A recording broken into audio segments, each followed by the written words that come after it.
Welcome to our 7th episode of Ideas and Lives.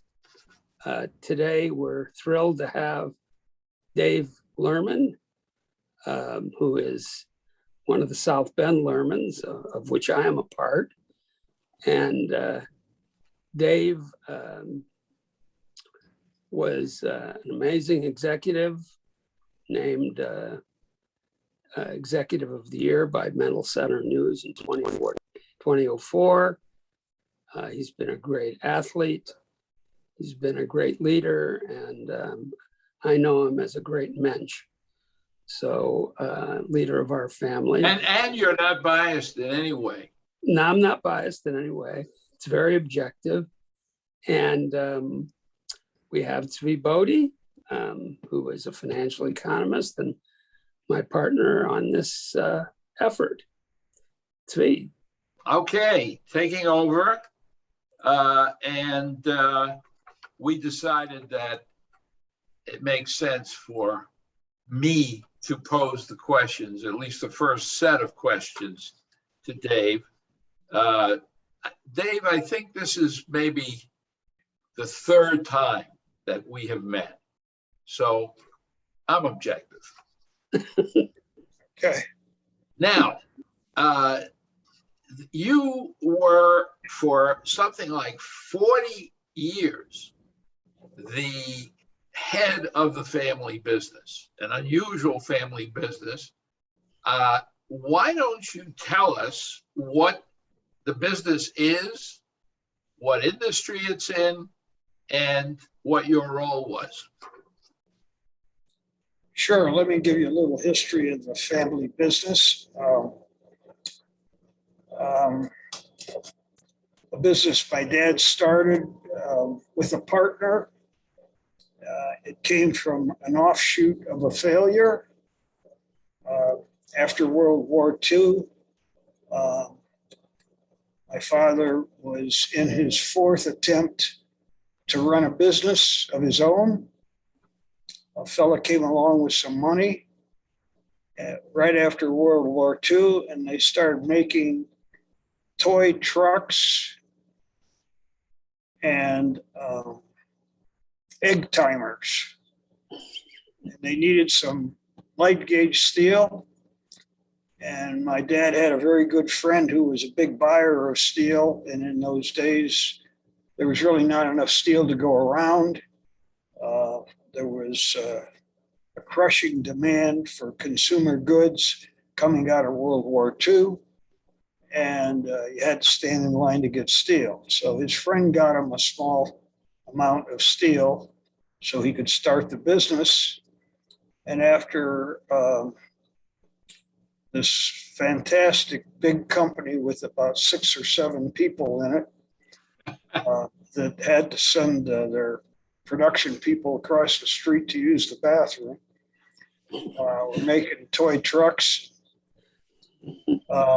They found that there were a lot of them being rejected. I was 6 or 7 years old, and so we had a lot of these reject trucks we got to play with at our house. And at some point, they realized that this was not a business that was going to survive. By the way, they had this very modest name for the company. International Manufacturing Company. That seemed to go with their personalities. Might as well think big. But anyway, at some point, my father realized that he needed to pay some bills. In all his other attempts at business, even though he was not financially successful, he always paid his bills. This walking out under bankruptcy was never part of his ideas. So he did some checking, tried to find somebody in the community that used that type of steel, and got a hold of the fellow, and the guy asked him what he wanted. Dad thought he was going to have to take a hit on the steel, and the guy kept offering more and more. Dad didn't know what to think, and he kept his mouth shut. Finally, the guy, after doubling or tripling his own price, threatened to hang up on him, and Dad made the deal. And he immediately saw an opportunity. So he started calling around, seeing where else he could buy steel, and basically created a brokerage operation. His partner supplied the money. Dad never had a whole heck of a lot of money. And my dad had another fault. He was just a very, very nice person. And probably needed to be tougher. The other guy was not a very nice person, and taught my dad a lot about how to be tougher. At some point, that was kind of a successful marriage as they got started, got the brokerage business. As soon as they made enough money, my father wanted to make it into an ongoing business. All his kids, his partner had no kids. Dad grew up with a very loving family that supported each other. His father died when he was 10 years old. His mother was raising a 1.5-year-old daughter at the time, and everybody pitched in. Was he born in the U.S.? No, he was born in Canada. His father and mother had emigrated from Eastern Europe,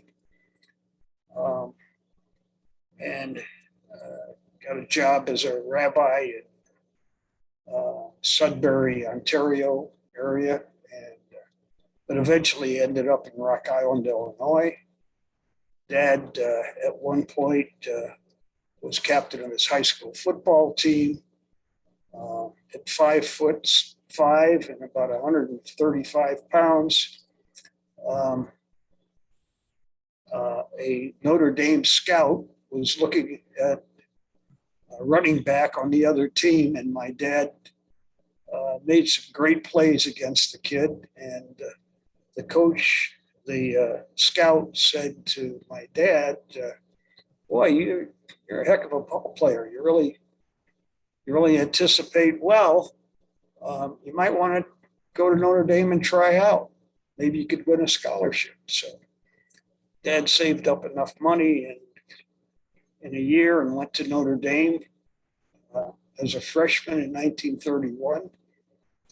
By the way, the year Newt Rockne died, and played freshman football there. Made a couple of very good plays that embarrassed the varsity when he was scrimmaging against them. And they did a trap block on him, and he ended up in the hospital with a broken ankle, and that was the end of his football career. And he ran out of money, but he met our mother at a Jewish holiday dinner that he was invited to in South Bend. My mother came over from Eastern Europe also at the age of 2, and they started dating, and obviously it became a very serious relationship. If you call 10 kids a serious relationship.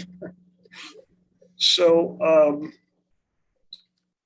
So they're transitioning from toys to steel. yeah, so with that background and that determination, any opportunity Dad saw as a way to build a business kept going in his head. And as they made a fair amount of money, which they did, he bought a lift truck, he bought a little re-square shear, hired a couple of guys who knew how to run a piece of equipment and even fix it, and just continued to grow the business. In 1950, he bought 5 acres of land on Tucker Drive, which is where we are right now, except we've bought a bunch more land and we have about 50 some acres out here. And he built about a 14,000 foot building and started a real steel service center. Dave, maybe not everyone knows what a service So center what is. is a steel service center? A steel service center is we're in the chain of supply, buying steel from steel mills and selling it to end user manufacturers, original equipment manufacturers, and often parts makers, stamping companies, fabrication companies who may be supplying given industries. In our case, our heaviest customer base is people that are in the agricultural equipment business, trucks, truck trailers, construction equipment, cranes, heavy equipment, because we specialize in doing some very special, unusual things with some of the thicker steels, the super high strength steels that have come out. We've always tried to get ourselves at the leading edge of the industry as the industry has developed more and more sophisticated steels to meet the growing requirements. So we buy steel and then we do something to the steel in between the buying Right. and then So selling it. originally, we did the real simple things. We bought sheets and sheared them into smaller pieces. In many cases, we were buying secondary steel that had something wrong with it, like say a wavy edge, and then you shear the bad edges off and supply it to somebody that uses it in small pieces. Over a period of time, we bought used equipment and brought in steel in coils, like a roll of steel, and leveled it out into sheets. In some cases, supplied the sheets. In other cases, did the second process, we would be shearing it up to a specific size for a customer. Later on, we put in equipment called a slitting line. This was all under my father's direction and partnership from the 1950s on through the early 60s. He bought something called a slitting line. Slitting line is where you take a coil of steel of reasonable width, like say 48 inches wide, and you run it through you uncoil the steel, run it through a set of circular knives, and then wind the cuts up. So you could take a 48-inch coil and cut it into 4 12-inch cuts that a customer may need, or one 24-inch cut, one 12-inch cut, ship it to different customers. But you buy the given thickness that the end customer wants and the different chemistry the end customer wants from the mills. We specify that, and then we sell to the end customer and go through the process of doing partial manufacturing on the steel. In the very early 60s, we added a fourth process called pickling. The steel we typically have dealt with and became experts at was called hot roll coils. That's the first step in flat roll processing as the steel comes from the steel mills. And during that process of rolling from a slab to a coil by the steel mills, a product called scale comes on top of the steel. It's kind of like sandy product that is not helpful to the next manufacturing cycle. So you can do this process called pickling, where you put the steel through an acid bath and it absorbs the scale, leaving you with a cleaner surface. And then you dip it in oil to protect the surface from rusting right away. So it's called pickling and oiling. And that was a batch process my father came up with. I actually copied it from another fellow he knew in the business. Those are the main processes we do to this day, although we've had some intermediate products that could be done by either our customer, a fabricator, or we do for them. A lot of laser burning of parts or plasma burning of parts. It's all part of the supply cycle of buying steel from steel mills, doing various amounts of processing it, and carrying it on to whoever does the fabricated parts or stamped parts that then go on to assembly by the original equipment manufacturers. What other, who else would be your customers aside from agricultural equipment manufacturers? Automobile industry? The automobile industry definitely buys a lot of steel and buys a lot of it that gets processed through custom suppliers like us. We do a little bit of that, but we actually try to concentrate not in the automobile business. We try to concentrate in the heavier steels, and we do something a little more special. Well, we have the oil goods, the people that build that are trying to do fracking or other oil, building oil wells and that sort of thing. No, We sell to guys that make propane tanks. We sell to guys that make construction equipment like scissor lifts and big hydraulic cranes. Right, but not consumer products. You're mostly No, we don't sell. produced product, right? We're not an end supplier. Right. We sell mostly through the supply chain. A lot of the big original equipment manufacturers don't make a lot of their own parts anymore,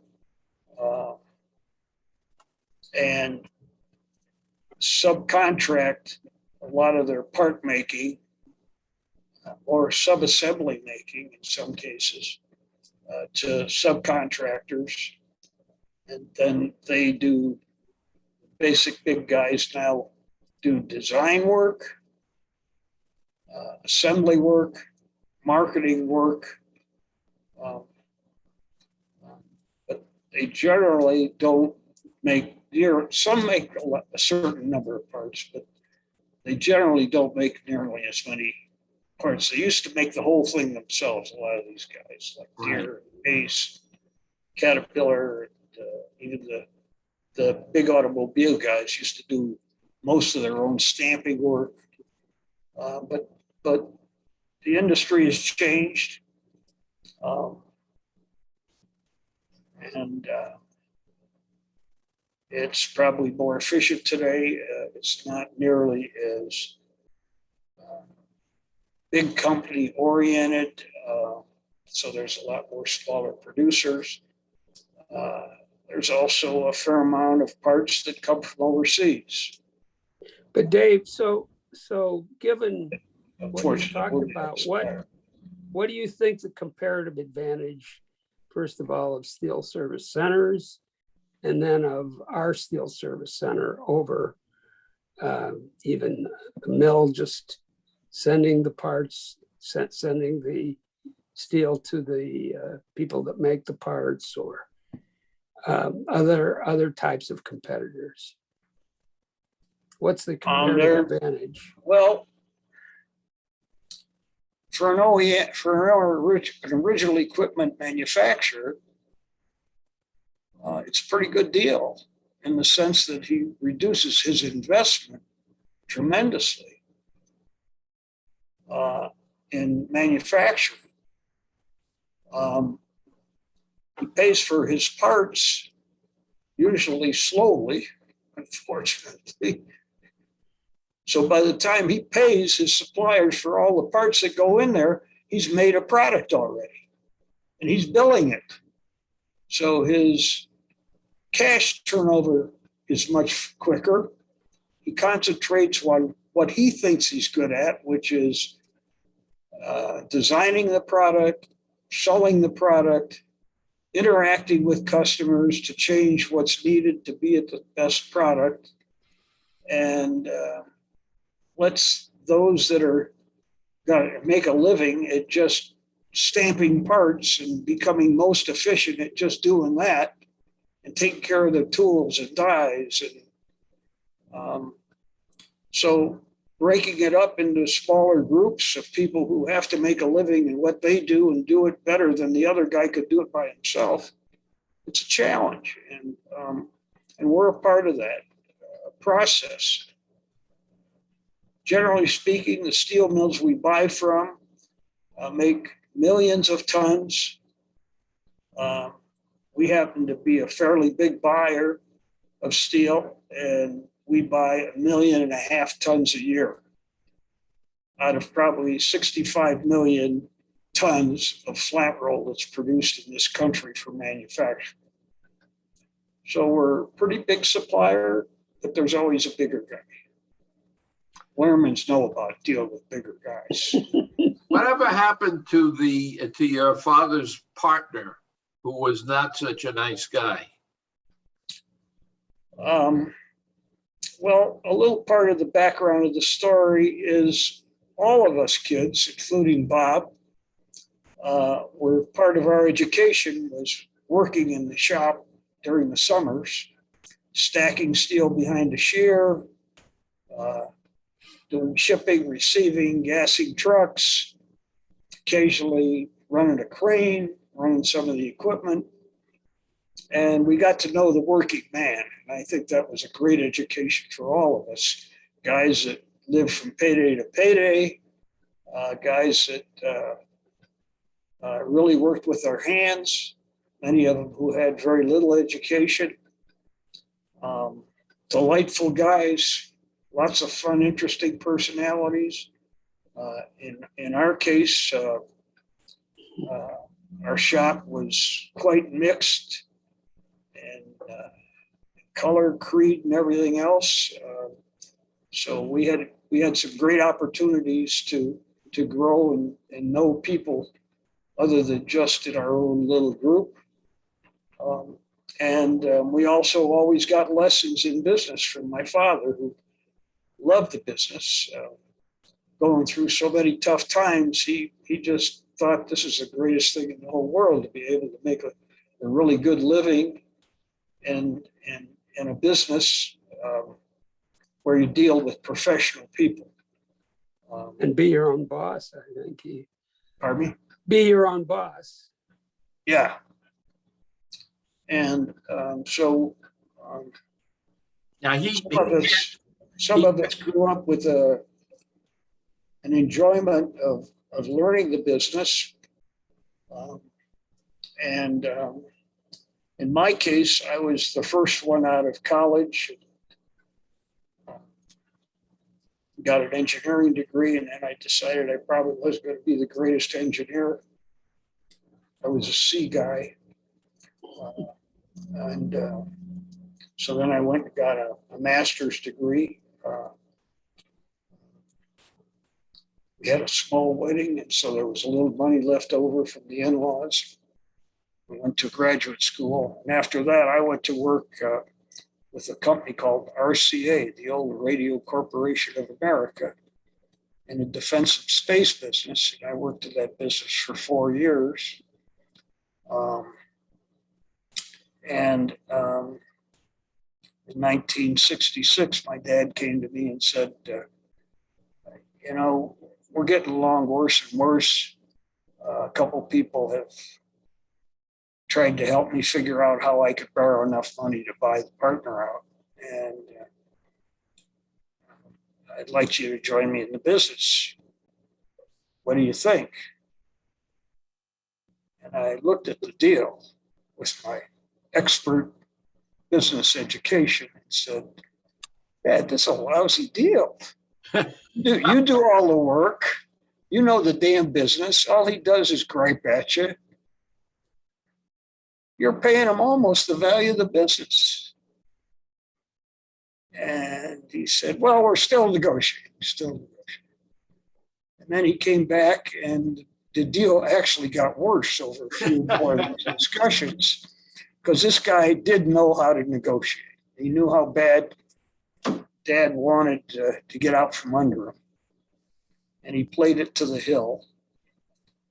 And I repeated my comments to Dad. And Dad said, you know what, Dave? You don't know what the hell you're talking about. You're valuing the business as though the partner's there. Get rid of that partner and you join the business, and maybe a couple of your brothers join the business. This business is worth 10 times what this thing is. So I ain't asking you anymore what you think of the deal. Are you in or are you out? And I said, okay, Dad, I'm in. And he was right. Yeah, he was right.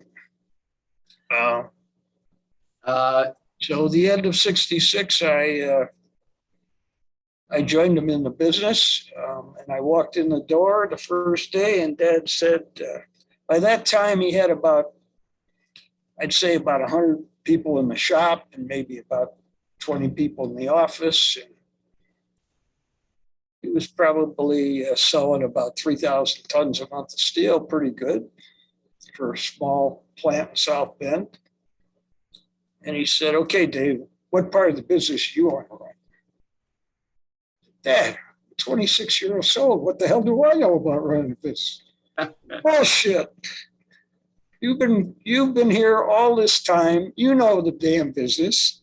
What part of the business you want to run? I said, well, I'll run the shop. Okay, you run the shop. I'll do the buying and the selling. And that's how we started. And we particularly had a problem in the shop because my dad's partner would rather screw somebody for a couple bucks than make it legitimate. It just seemed that way. And he took advantage of the plant guys to the point where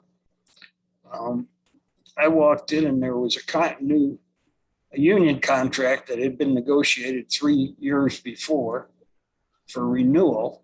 And these guys were so mad the way they got treated over that 3 years, they were going to strike no matter what the heck was going on. And here we were borrowed up as much as we could be and looked like we were headed for a strike. There's a whole very long story behind that that I won't get into, but did they strike? No. No, they didn't strike. They backed down. We ended up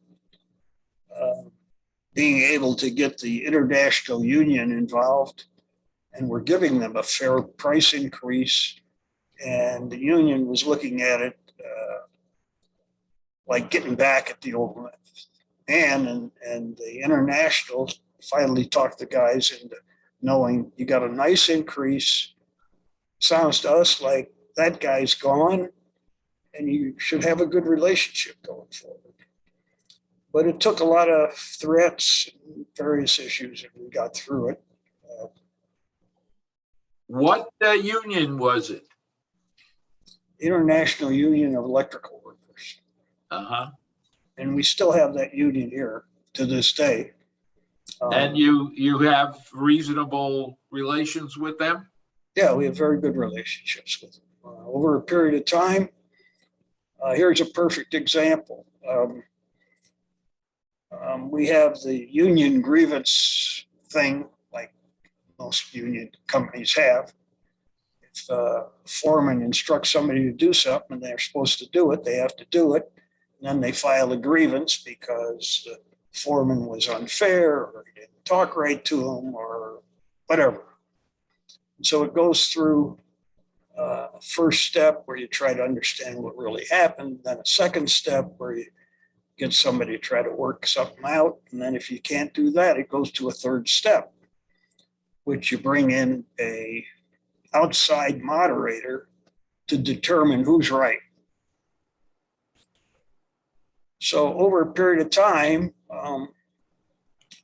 we've developed enough of a relationship with the union where they said, you know, we don't want to pay our share of these third step guys that come in and make the rules. Brother Jerry, our lawyer, Jerry's solid and honest, and we trust him. So we want him to be the third step determination guy. Well, he works for the company. Well, they know he'll be fair. So over a period of time, we've developed a good relationship with our unions. As we treat them very fair, and they know it. And there's the negotiation always, the new contract always gets negotiated till the last hour just before. But whatever we end up giving them, they accept because they know we're going to treat them fair. We went through some other challenges along the way, but it took years to get that kind of confidence built up in our people. Did you ever have a prolonged strike? Yes, we did. That's another long story if you want me to get into it. Well, before that, I do. But before that, how many members of the family are currently, the 10 siblings are in the business? 5 of us, 6 of us. I'm sorry. My sister Sally is in the business also. She's a lawyer. And she's the only girl, right? Yes. 1 girl and 9 boys. Yeah. And you're the oldest. I'm the second oldest. My oldest brother is going into a much more honorable profession. He's a rabbi and a scholar. In Borough Park, right? In Brooklyn. Well, that's where he's been for many years, but he just moved to Lakewood. Oh, yeah. New Jersey, right. All right. Now, the story of the strike. Let's hear it. So after stumbling through that first negotiation, 3 years later, we had another negotiation. And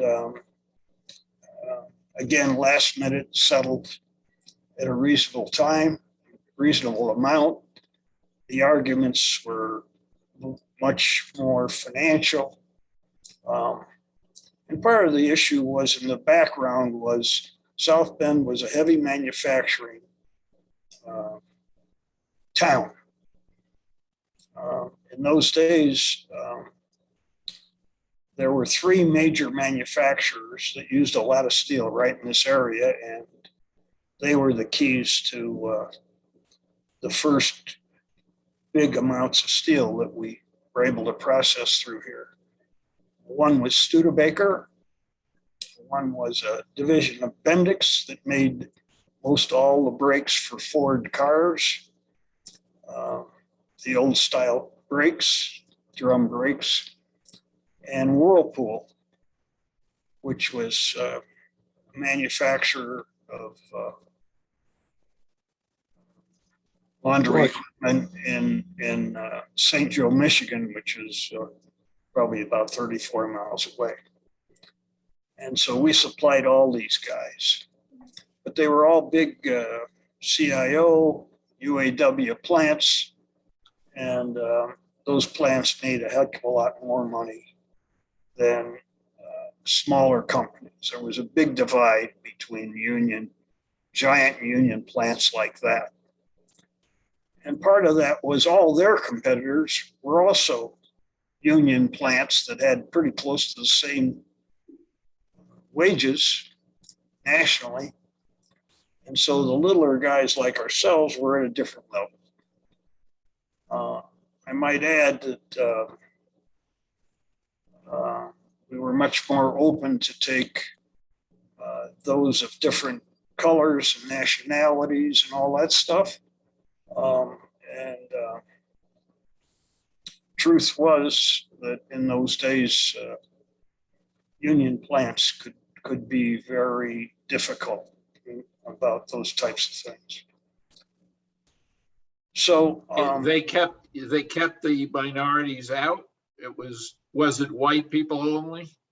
well, I don't know if they'll admit it or not, but I can tell you there were a lot of guys that worked for us that couldn't get jobs for a lot more money in other places. Some of it was education. Some of it was, my guess, bias. Right. Um,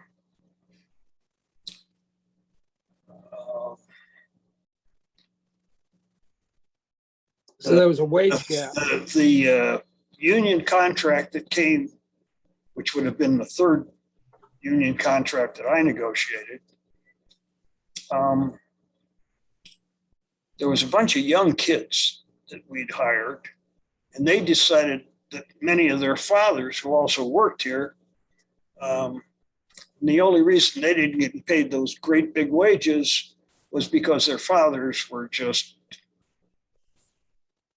not strong enough, just accept whatever the old man wants, and they had some fire in them. Many of them were wise ass kids. And it happened to be during the wage price freeze of Nixon, where the maximum you could pay was 5%. So we were doing okay, and we were ready to pay 5%. And the kids demanded like 10 or 12%, or something way over the top. So it was easy. That's it. And the International was trying to get these guys under control because these young kids thought they knew everything about everything.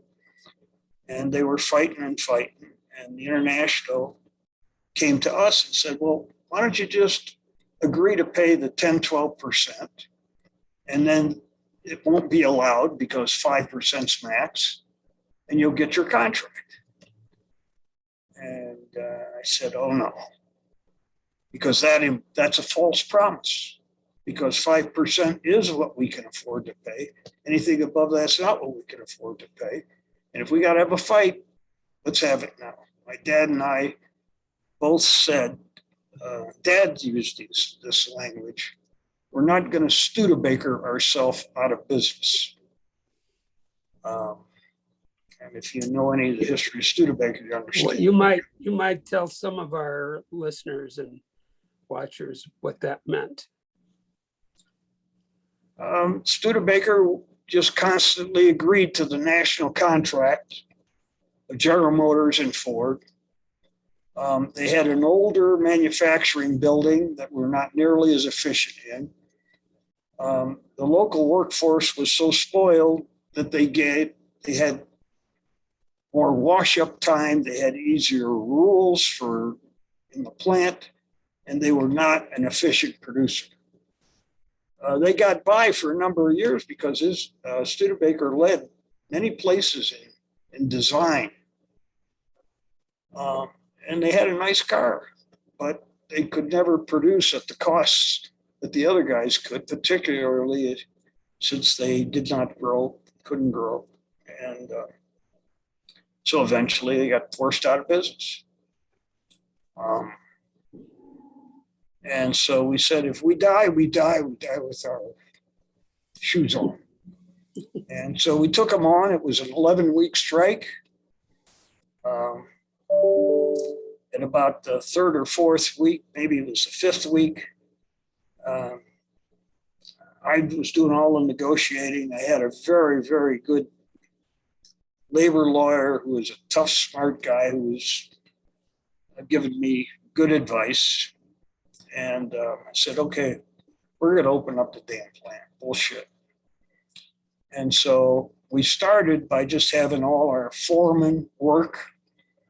And I actually worked. I ran a crane in our pickle plant and during the day, and then I'd go into my office at the end of about 8-10 hours out in the shop and do whatever I needed to do there. And then in some cases, get some calls from the federal mediator. if you don't know what a federal mediator is, he's a guy that decides the two parties can't agree. So a federal mediator gets called in and he figures out who's the weaker of the two parties, and then he pushes the weaker one to give in. So there's not a strike, because a strike looks bad to the government. And that was That's the old way. and that It may was still be that way. that's the law, right? That's the labor law, that you have to have mediation, or no? You know, I don't even remember if it was the law or not. I mean, both sides are happy to have some guy in the middle Right. telling the other guy what he really means. So it's a good intermediary thing, but you have to have been in the business to know that this guy is not straight down the middle. He's trying to get a contract. Right. Okay.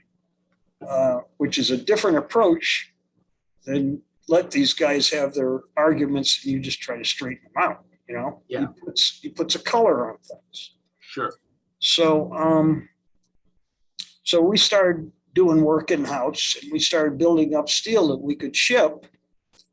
In between time, we were still bringing some steel from the steel mills and shipping it to some of our competitors, or people that could do the same thing we could do, and they would process it for us, and then we'd ship from there to a customer. So we did some of that.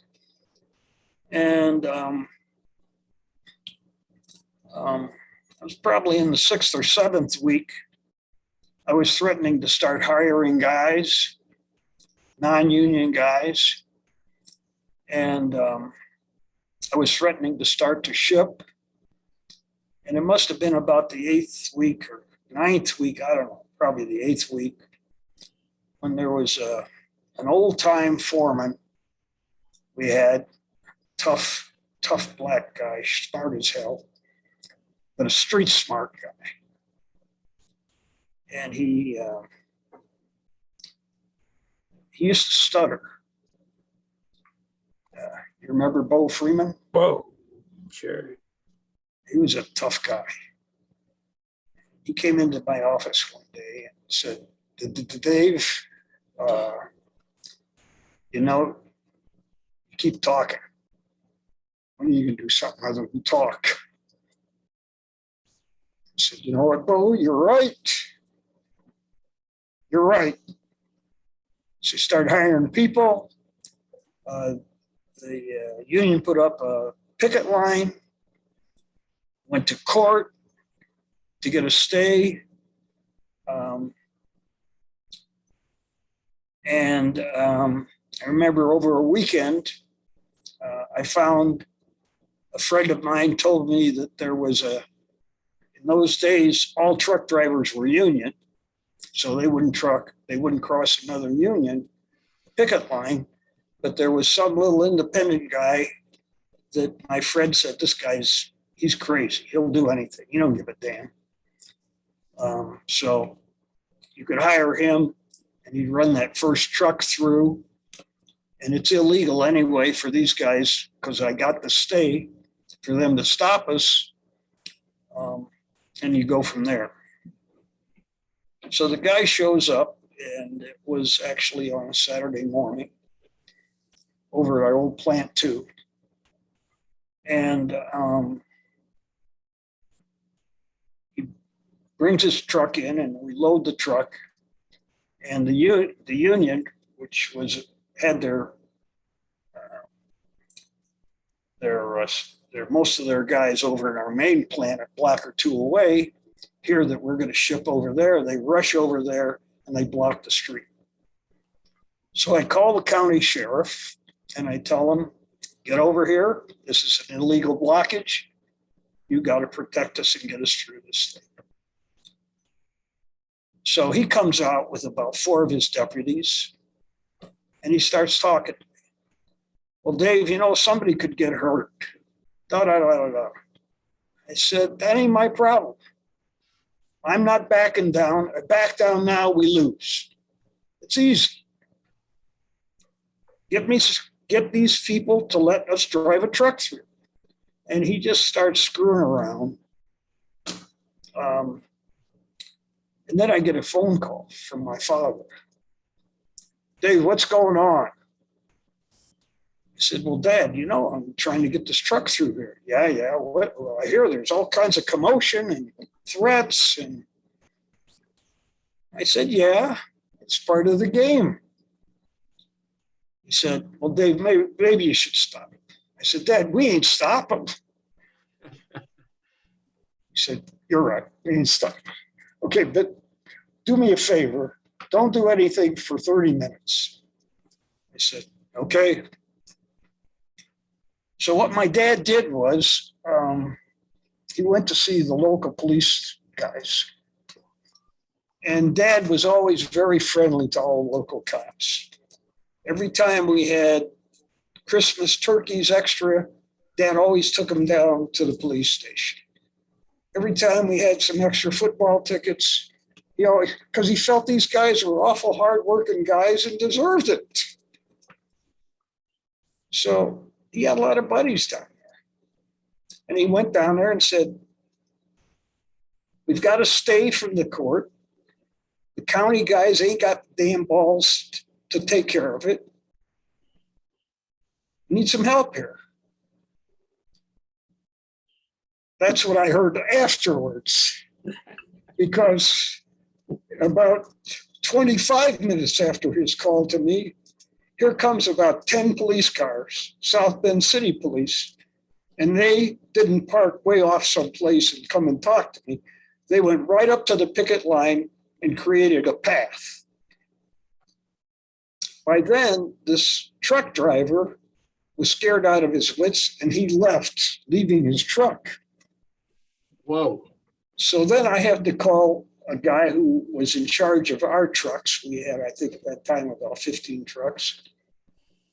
And he had been one of our truck drivers, and he had a truck driver's license. And I said, come in here. We got to drive this truck through the picket line.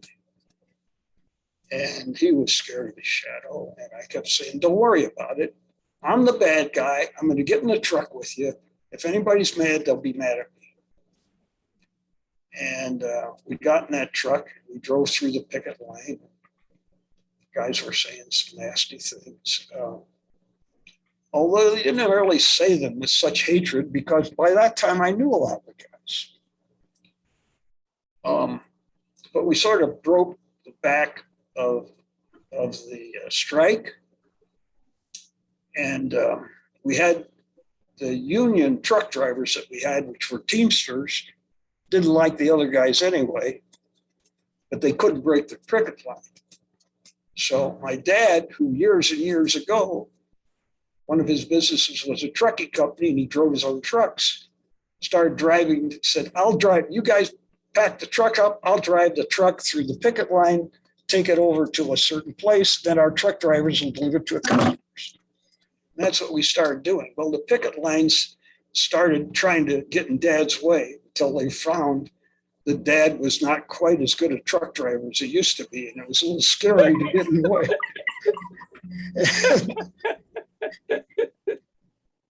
So He didn't run over any of them, did he? no, he didn't run over any of them. And then a little later, one of our other volunteers, who was a bit of a nutcase himself, was ready to walk through the picket line just to show him. He had been a World War II Navy fighter pilot, so he was ready. He was He going drove to show. through the picket line. And we kind of broke the strike. And we started hiring some folks, particularly in those days, some folks that were coming back from Vietnam and didn't worry so much about walking through a picket line. They needed a job.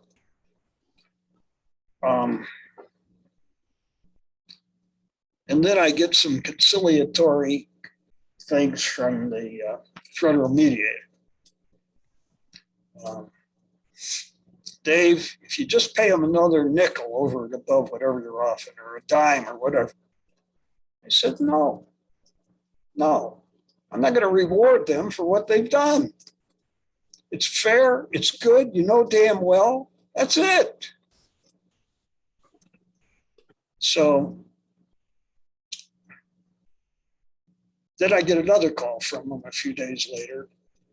The International is embarrassed by this thing.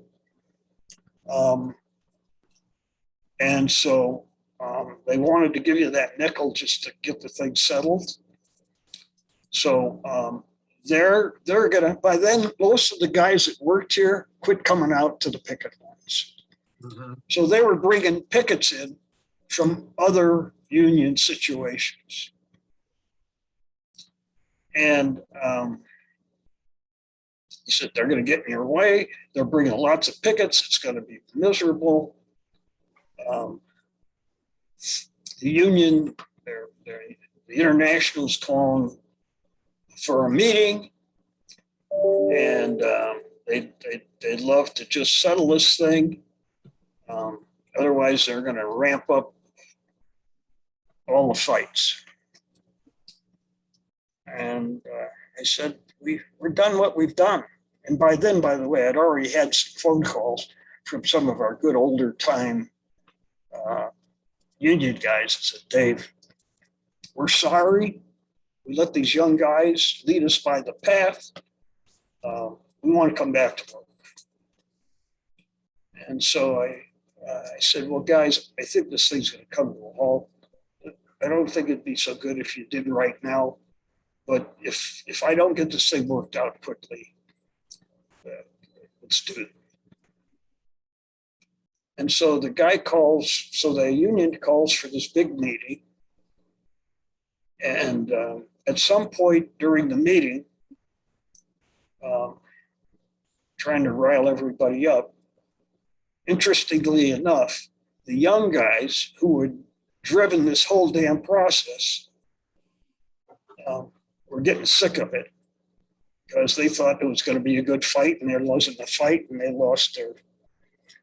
And on top of that, most of them were living with their parents, and their parents were going to throw them out for what they've done. They said, well, we want to go back to work. And the union said, this is not a meeting about going back to work. This is a meeting about what we do to push the company to da-da-da-da-da. And then it became a big uprising. And everybody started yelling. They wanted a vote to go back to work. They demanded a vote to go back to work, and it must have sounded a little threatening to the union guys. So they had a vote, and the vote was to go back to work. And the union tried to stop it because they said, well, we don't even know if we have an offer on the table. So then I get a call from the union business agent, and he says, Dave, you know what happened? I said, yeah, I know what happened. I had 15 guys call me, jumping up and down, they're coming to work right then, like 11 o'clock in the morning. And he said, well, what are you going to do about the contract? There's no offer on the table. I said, our offer is the same offer you could have had the first goddamn day. Just get him back here. That's all. And that was the settlement. And unfortunately, in management history, you don't find situations where management stood up and you had a number of plants that became way too inefficient. But Now, was that the last strike you had? no, there was one more strike, and it occurred many years later. We had hired a plant manager who was a very, very bright guy.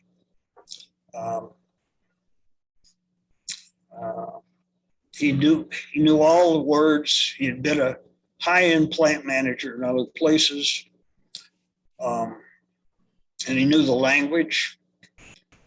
And but he was kind of a very aloof guy. And the Lermans are not aloof.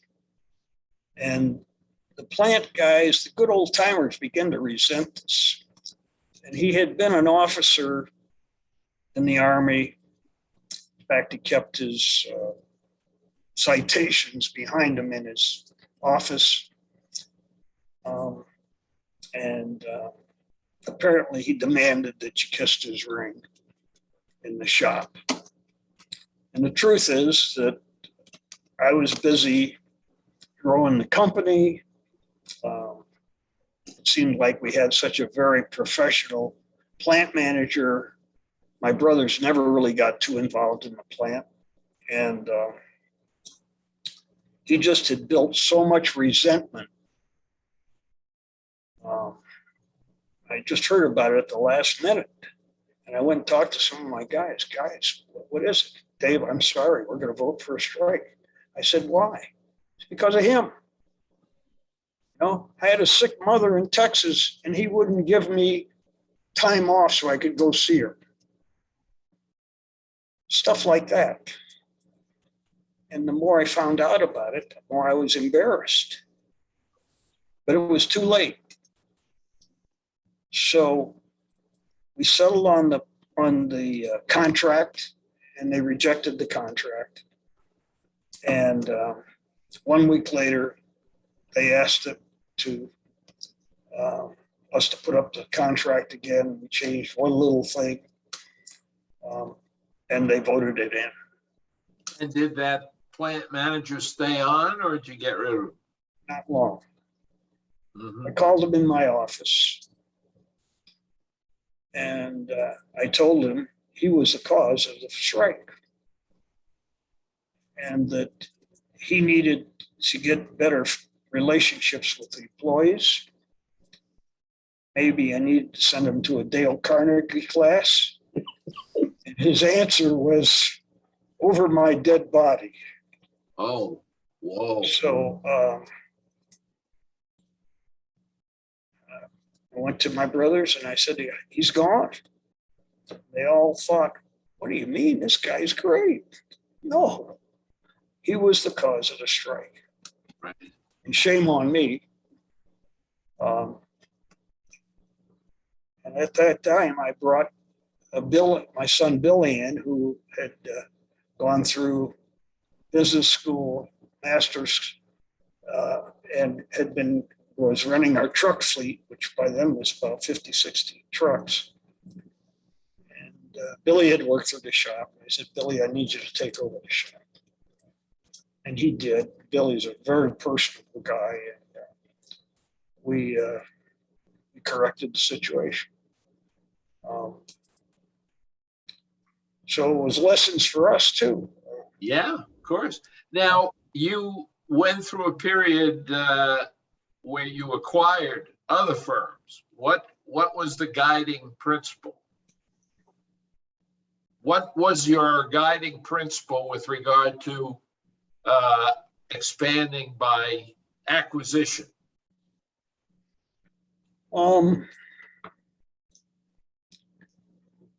We didn't really seek them. They just sort of ended up there. The first one was a customer of ours that went broke. And we first tried to help them through it, and it didn't work. So we bought the company out of bankruptcy, thinking that he bought a lot of the steel that was some of the toughest stuff we got stuck with. Oh, so you want so to salvage we thought that would give us some strength to continue to be able to off-fall some stuff that we usually took losses on, and that we could correct the company. And we worked at it for a number of years. Part of the reason he failed was because it was a family business that competed with other family businesses. And over a period of time, the business became much more controlled by much bigger people that had much better access to supply. And we modernized the place, worked very hard at at trying to make it successful, but it was also used in construction, and construction was pretty lousy in the 80s. So we had customers going broke on us, and we got a lot better. We finally ended up selling the place for about what we paid for it. Didn't get a lot of the money back that we invested, but we learned a lot. And in the meantime, Steel Warehouse did use that operation as an off-fall for things. So Steel Warehouse made some money on it. And that was our first attempt. Our second big acquisition was with a local tubing company. They were actually in the third generation of running it themselves, and they had a partnership before that, so they're actually a very old company. And they were one of the first in the business of making electric well tubing. Electric well tubing is where you take a piece of steel, wide coils of steel, and it gets slit down to a specific width. And then in a roll forming process, that narrow strip gets bent into a circle. And then you have where the two sides of the steel come around to meet each other. You throw an arc across there and weld those pieces together. And now you have circular tube. And you can then bend that tube into squares, angles, and their shop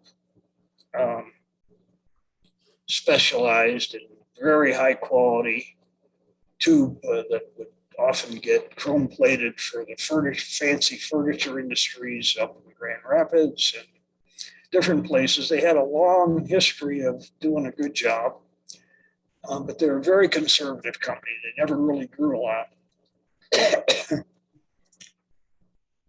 And interestingly enough, their father died about the same time my dad died. Wow. And 1975, was it? yes. And there was one son that was in the business, but his father was an old timer, and his father didn't let his son immediately jump in and take charge of the business. So he didn't have the background. My dad pushed me to just be able to do everything here. And I didn't know it, but I think he knew it, that I was ready. Right. This other young man was a bright guy, terrific guy. And he also was pretty worried about it. I used to meet with him and help him. And he pretty well figured it out. He started growing the company. He hired a couple old timers to help him through what he didn't know, and was pretty successful. And then he had a younger brother join him, who was a very cocky guy. Was a sales-oriented guy, and all he wanted to do was grow without worrying about it. And they fought a lot. And the older brother at some point had some marriage problems, and he finally just turned the keys over to his younger brother. And over a period of time, the younger brother rented it to the ground. And they were always such a private company, always did what they said they would do. We never really paid too much attention. We always took care of them. We always got them special steel. We basically supplied them about 80 or 90% of the steel. Were they doing the same kind of production as you, or were they a different? Oh, they were making a product called. Oh, they were, okay. Electric well tubing. I see. Tubing went into the frames of hospital beds, chairs. Right. So you wound up owning that business. Yeah. And And part of the story is I at some point realized how much money they owed us and how much special steel we had. And I decided that my first job as running this company was to try to help run that company back on their feet. And I started going over there, and instead of the owner appreciating it, he resented it. And at some point, he let me know that. And then when I realized that 90% of the money he owed was to us, that I insisted that I try to help. And so I got to know, very fortunately, I got to know the weaknesses of the company and some of the strengths of the company to determine in my own mind, was it worth taking over? Because our banks all recommended against it. And so I had to talk my brothers into it. And I remember getting together with my, at that time, 3 other brothers that were in the business. And we took a hotel room, conference room someplace, and with an outside accountant, went through everything. We spent like 8 hours going through with me explaining why I knew damn well this was going to be successful. And in the end, the brothers supported me, and we bought the company in 1992, and made money the second month that we owned the company. And that company, which at that time, when we took over, it was in very bad shape. They had, I think, like 30 people in the plant.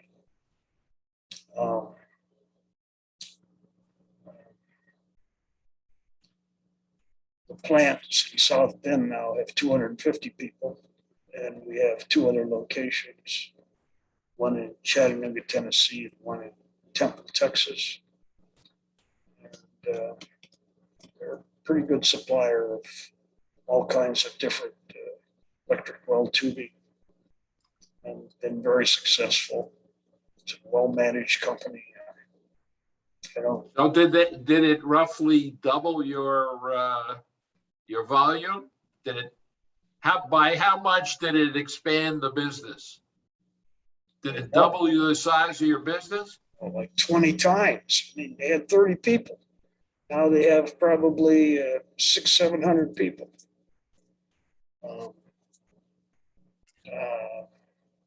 Well, what happened? Our overall business. So you meant, did it double our overall? Yeah. I meant the size of Steel warehouse. Steel warehouse. Well, it depends how far back you want to say. I mean, when we took over the company in 1967, we had one plant here in South Bend. We probably had 150 guys in the shop.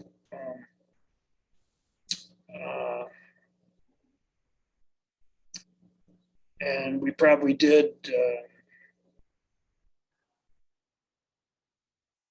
40,000 tons a year of steel. Now we do 1.5 million. And we have like 12 locations, including one in Mexico and one in Brazil. We are the major supplier to a number of big name OEMs, Caterpillar, Deere. There's couples. We're the biggest suppliers, I think, to those 2 companies in steel. We can process steel thicker than anybody in our business, stronger yield steels than anybody in our business. In some cases, it's not been successful economically yet. Right, but many of the things we've done over the years always started out that way. including many of the operations. Now, you have stepped down as the CEO. What is your position now in the business? I'm the chairman of the board. And I've never been good at a lot of the formal requirements of the CEO.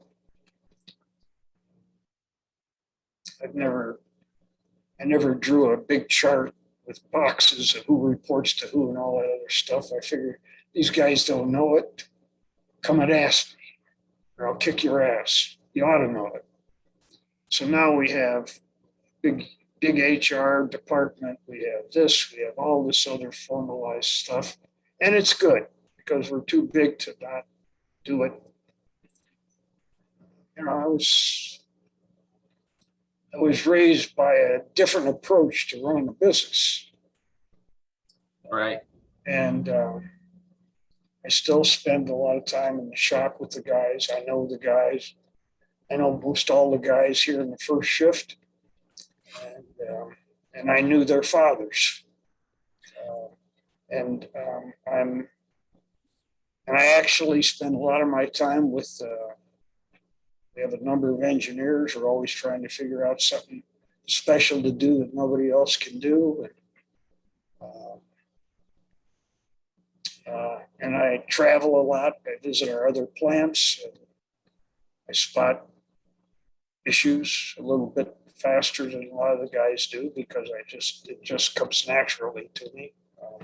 Well, you had the engineering background that ended up working a lot for you, right?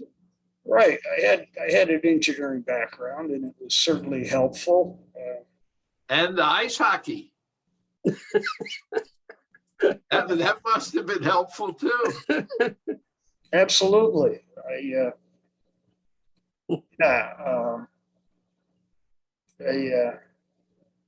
At one point in our daily newspaper, I saw a picture of the new CEO of U.S. Steel in 2004.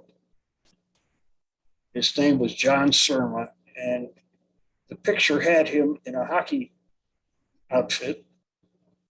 He had played college hockey. He'd just been maybe a year earlier named the new CEO of U.S. Steel in their heyday. And they had bought a steel mill in Slovakia, where a lot of course, actually all over the world in years earlier, the governments owned their steel mills. The democracies gave up on that because they quit trying to run businesses that they couldn't run well. But the Eastern Bloc still had a lot of those. And once they achieved freedom, they also kind of got out of owning their steel mills. And U.S. Steel bought this. Actually, it was a pretty decent steel mill in Slovakia. And it was in a small town where the number one social relationship for everybody in town was a local hockey team. And this guy still is, but he's retired, but amazingly, very, very bright, high-end guy who also had a sense for people. And he went over to Slovakia and played hockey with the local hockey team. And U.S. Steel made a little donation to improve the rink, and he became a folk hero there. So I see this picture. I didn't know all that background. All I knew was that he obviously was a hockey player. So I wrote him a letter, and I said, although in a much smaller way, I may be the only other CEO in the steel business, that seems to share his love for hockey. Most of the big shots in our business all want to play that wimpy game called golf. And I think that's a big mistake. As tough as our business is, we need to have more guys that are ready to knock somebody on their ass than go around walking around with a golf stick. And then I got a call from him. He was, besides running that empire in Pittsburgh, he was coaching his kids when he could in youth hockey. And he started talking to me, and his kids had actually played a team from South Bend. And we had started an ice rink here. And everything he was going through with coaching his kids, I'd coached all my kids. So we ended up with a very nice, close relationship that latest, I'd like to think, helped both of us do more business together. Very nice. That's a great story to end with. Yeah, I think, Dave, we could go on all night, and maybe we will have you back for a second episode. But you've given us some great lessons, and I'm sure that not only our viewers and people that follow the podcast will enjoy it, but I think the family will too. Maybe even the Bodie family will. Well, yes. But I was thinking when you have your annual get together, you can We can play our play the interview. right. Most of the people have heard the stories. Not in detail, not in detail. Well, thanks so much, Dave. In our families, a whole new generation that's coming up. So Yeah, Yeah, they don't that's know. right. They may not know. maybe by then I won't remember what the heck I said. So it'll be recorded. Somebody. That's why we're interviewing you now. Exactly. All right. Well, Dave, thanks so much. We're gonna let you go. And it's been a lot of fun. And as I say, we'll have to get back. We sign off with Sei gesund. Thanks. Nice to meet you. Nice to All meet you. right. See you later. Bye.